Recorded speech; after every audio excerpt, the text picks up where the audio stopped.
నమస్తే, welcome to our channel. నేను సౌజన్య. ఈ మధ్యకాలంలో రియల్ ఎస్టేట్ అనేది చాలా ఫేమస్ అవుతోంది. చాలామంది ఇంట్రెస్ట్ కూడా చూపిస్తున్నారు. మరి రియల్ ఎస్టేట్లోకి వెళ్ళే ముందు ఏదైనా ట్రైనింగ్ తీసుకోవాలా? ఒకవేళ ట్రైనింగ్ తీసుకుంటే ఆ ఎక్స్పీరియన్స్ అనేది మనకి బిజినెస్లో ఏ విధంగా ఉపయోగపడుతుంది?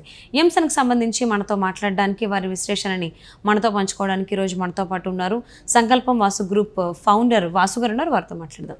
నమస్తే అండి. నమస్కారం అండి. సో రియల్ ఎస్టేట్లోకి చాలామంది ఇంట్రెస్ట్ చూపిస్తున్నారు కాబట్టి దీంట్లోకి రావాలి అనుకునే వాళ్ళు ఖచ్చితంగా ట్రైనింగ్ తీసుకోవాలా? తీసుకుంటే ఉపయోగపడుతుందా ఏంటి? అంటే 100% ట్రైనింగ్ తీసుకోవాలని నేను చెప్పనండి. బట్ ఏంటంటే మనకి దేంట్లో అంటే రియల్ ఎస్టేట్ అనేది ఒక మహాసముద్రం అండి.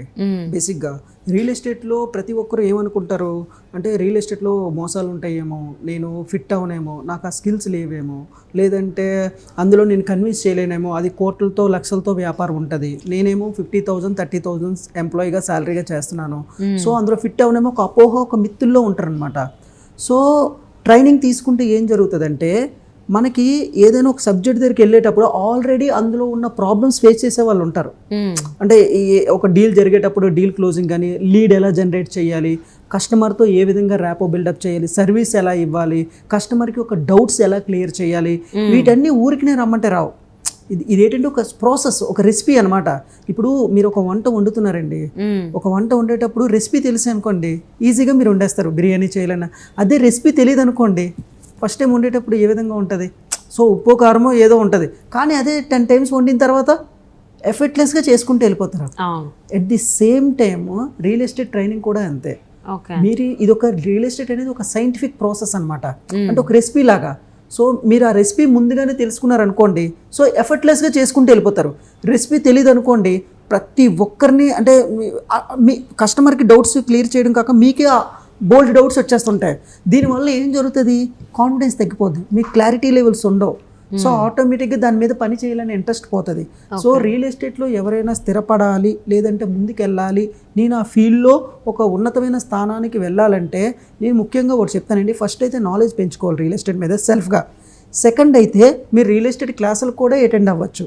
థర్డ్ ఏంటంటే రియల్ ఎస్టేట్లో ఆల్రెడీ సక్సెస్ అయిన వాళ్ళు మీకు ఒక మెంటర్ ఉంటే మంచిది.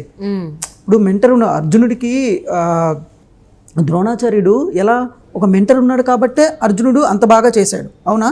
సో మీకు రియల్ ఎస్టేట్లో ట్రైనింగ్గా ఉంటే ఇప్పుడు రోడ్డు మీద ఒక కార్ వెళ్తుంది అనుకోండి, గతుకుల రోడ్లో ట్రైనింగ్ లేకపోతే గతుకుల రోడ్లో వెళ్ళినట్టు ఉంటుంది, మీ జర్నీ అంత హ్యాపీగా అనిపించదు.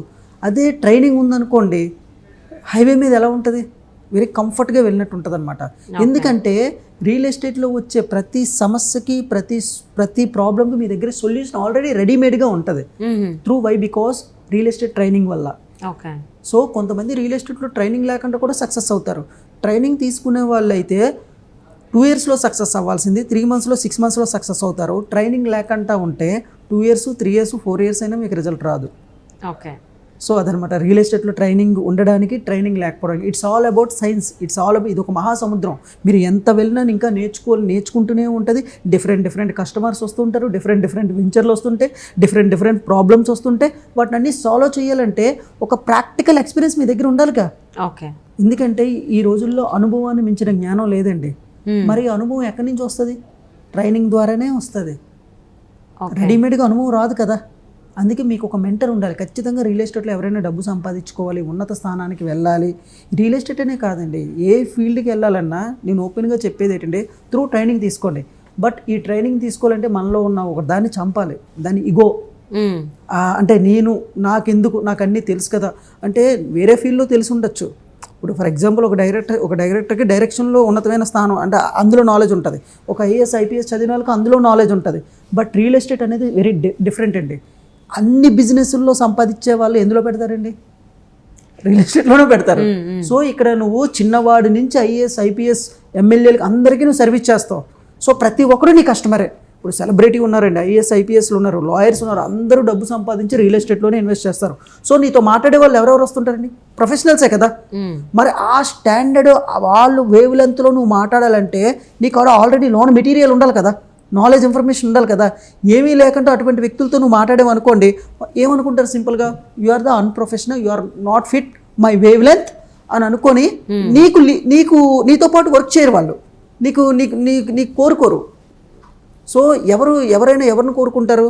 ఇప్పుడు మీరు ఎక్కడైనా ఒక బ్యూటీషియన్కి వెళ్ళండి, లేదంటే ఒక షోరూమ్కి వెళ్ళండి, ఎక్కడ మీకు బాగా సర్వీస్ ఇచ్చేవాళ్ళు, బాగా నాలెడ్జ్ ఉన్న వాళ్ళతో కదా మీరు వర్క్ చేస్తారు. అవును, అట్ ది సేమ్ టైం చేయించుకుంటారు కదా.